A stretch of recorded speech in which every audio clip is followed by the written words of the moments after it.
Welcome to my short video introduction about Ansible. My name is Olli Moser and I'm working as a senior IT consultant in international enterprise projects since 1999. I have done projects for companies like Siemens, Allianz, Deutsche Telekom, Atos, 1&1 and international banks. In the last few years I have specialized on DevOps, continuous delivery, configuration management, deployment automation and release automation topics. I have worked with a variety of tools in the projects that I've mentioned before. I have seen a couple of good solutions and I've seen very bad ones. From my experience, I can only recommend very few of those tools. And Ansible is one of them. So, what is Ansible?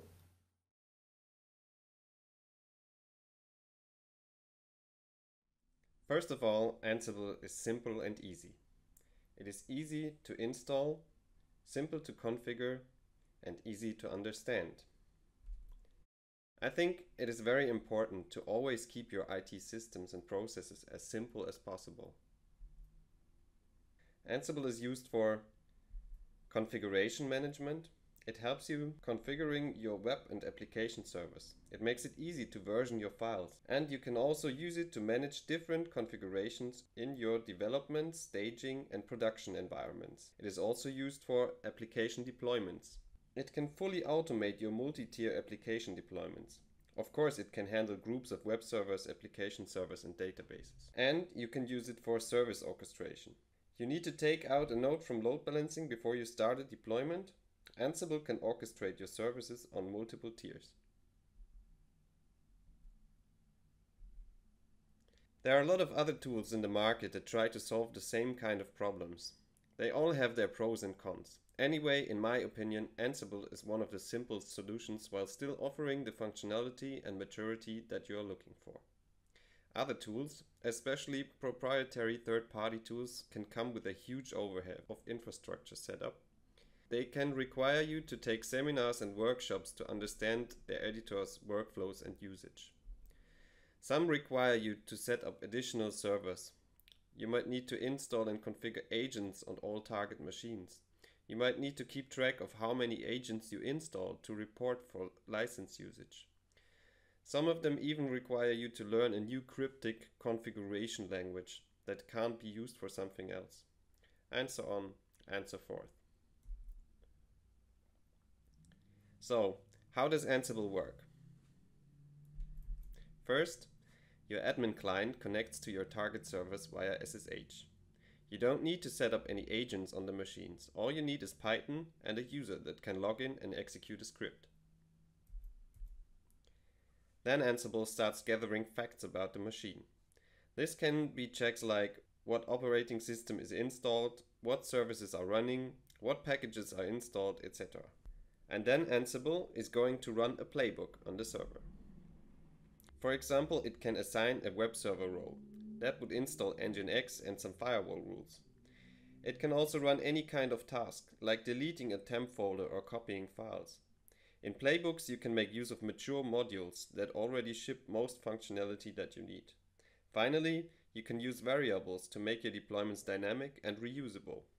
For example, you could set up a database connection string in your configuration files depending on the environment that you deploy it in.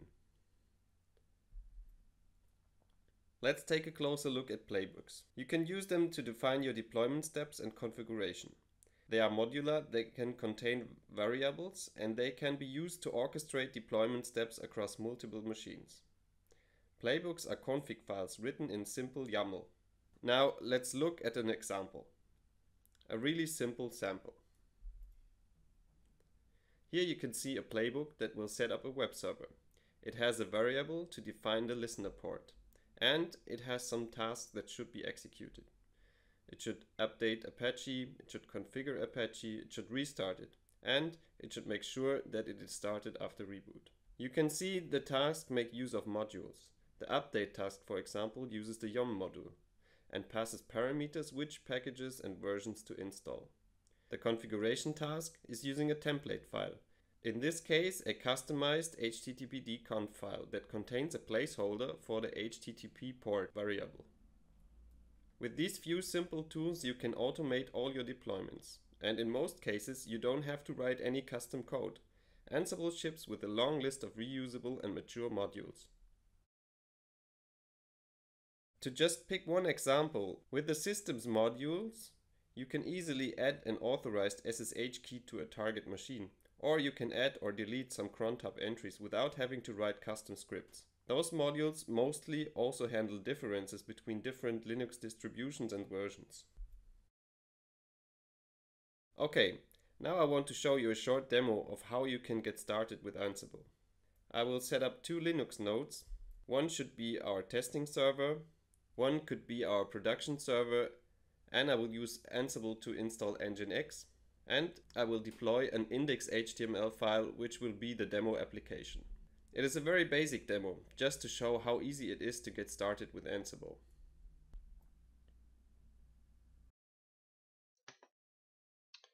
Okay, for this demo we are going to use DigitalOcean to create two web server instances. On DigitalOcean they call it droplets, so just go to the DigitalOcean website, create an account, and then you can create a droplet. You just enter the host name here, so our first web server will be named web server test, be our testing environment, and I will select the smallest size for this demo, will be enough. Select the region, doesn't really matter for this. We select the operating system to be Ubuntu, and down here we can add an SSH key. So this will be to log into your system. For this we will first create a user and an SSH key to be able to log in, and for this I'm going to use add user command -home. I'm going to name it demo, and I'm going to name the user demo as well. I will give the user a password,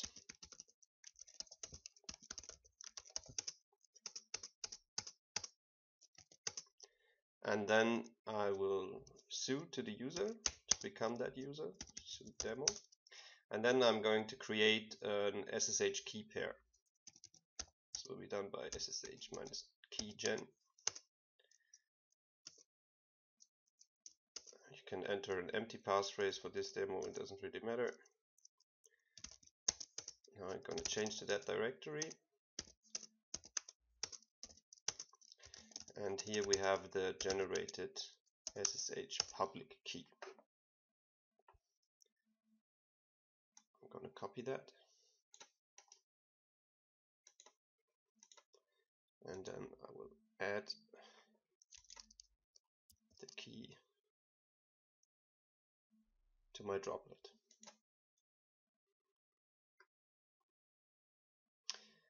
And then I hit create to really create this web server. This is now taking some time. I'm going to fast forward this. Okay, now our web server is ready, and we can see here the IP address of the system. So this we can use to log in via SSH. We could also use console access or create a root password so that we can log in with root and password. But let's try to log in with the SSH key that we created before. I copied the IP address and I'm going to type in SSH. I'm going to be the root user on the remote system. Paste the IP, and then I can see I'm in. Okay.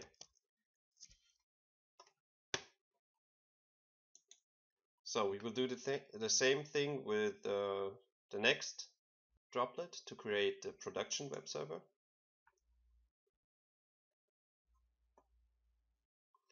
And we do exactly the same, we just name it web server -production.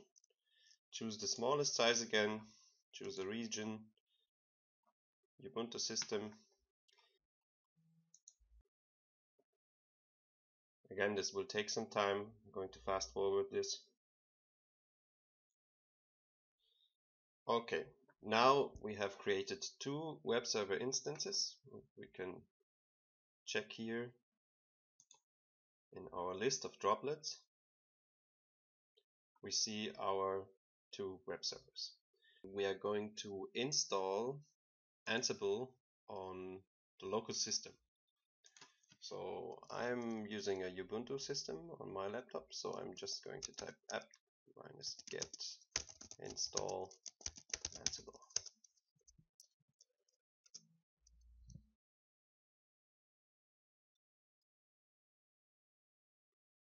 Okay, now Ansible is installed on my system, and I'm going to zoom back to my demo user. The first thing I'm going to do is I'm going to create a host file.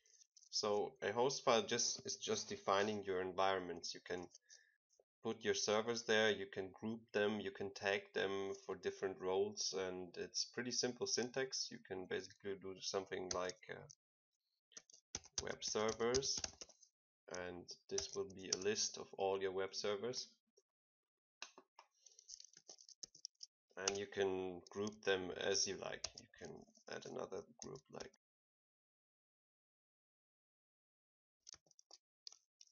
Okay, I'm going to save that file. Okay, first I'm going to do a little test. So I'm going to run Ansible with a very basic command. So using Ansible, I specify -i for the inventory file. This will be our host file. I'm going to say I want to run it on all servers. I want to run the command ping, and I want to run it as the user root. So what will happen now is that Ansible is going to connect to all the hosts that it finds in the host file, and it will run the commands remotely. And now you see the response in JSON format. So all our web servers were pinged successfully. If we want to do the same thing with running the commands only on our testing environment, then we can just specify the group test like we specified it in the host file. And of course, the same will work for production. Okay, now that we have our basic Ansible system set up, we're having 2 web server nodes, we are having the local installation, and we are having a host file that defines our inventory. We are going to define a template, and in this example we will just use a simple index HTML file. So Ansible comes with a templating engine, and this makes it very easy to put placeholders and variables into any kind of files. It can be application files, or this can also be configuration files like your Nginx configuration. In this very simple example, I have prepared a index HTML file which just welcomes you with some headline, and then it will print a centered paragraph that contains a variable, and in this case it is I just named it welcome message. So this is our template file, and now we want to define our deployment, and for this we are going to use an Ansible Playbook. This is a playbook is a YAML file. So in this YAML file, we have defined our hosts, and here the deployment is configured to run on all web servers. This references to the host files we have defined before. And for all the hosts, we are defining this variable here. In this case, we specify that welcome message should be the string welcome to this demo. In the next section, we see that we can define tasks, and those tasks first have a name that can be any kind of string that just describes your deployment step. And in this simple demo, my first deployment step uses a module. In this case, a module that will install a package using the Ubuntu packaging tool. And this gives parameters to the module and would say that it should install Nginx and make sure that it's installed. The next task is about our template file, and here we see that it should just copy the index file, and we specify the source and the destination on the target system.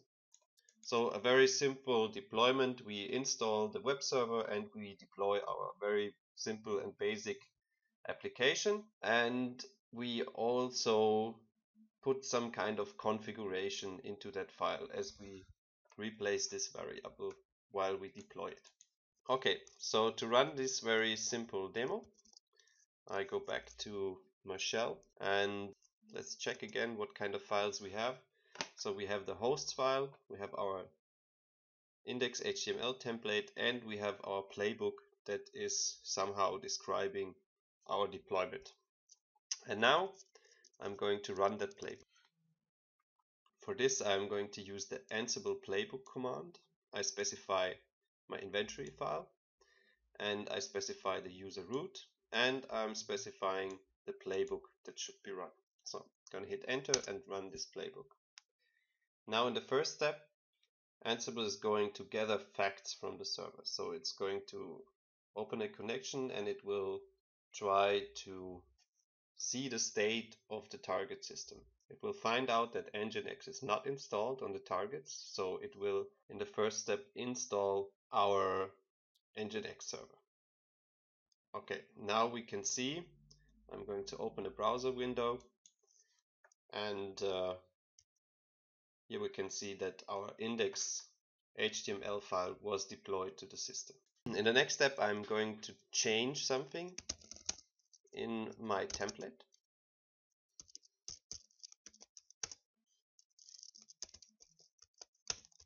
And I will just put another variable here.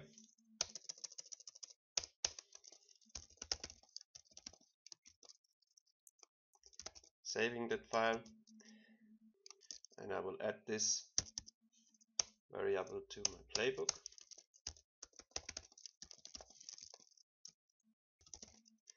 Okay, in this case it doesn't really make sense, but imagine this could be database connection strings or application specific settings that you have to define while deploying your application. I'm saving this file, and now I'm going to run the playbook again. We'll connect to the systems, we'll check the state of the target systems, gather facts,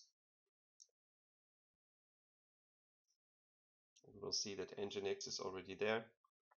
It will copy the new index.html file and change it to the state that we have just defined. So to prove that, I'm going back to the browser window and refresh the page, and here we can see that our changes were deployed to the target systems.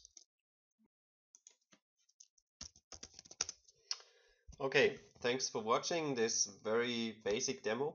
Of course, this does not cover all aspects of Ansible and how to organize your variables, how to organize your environments and your deployments.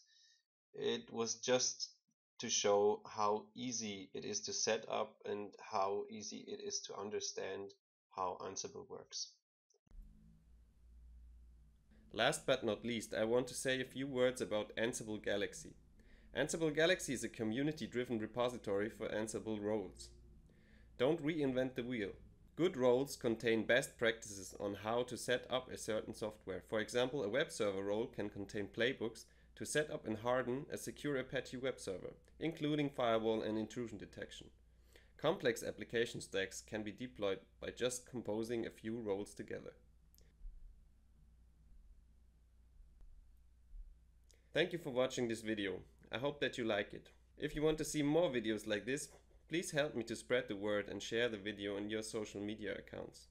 Feel free to send me comments and questions on Twitter. For more articles, videos and online trainings, visit my website on /4.net.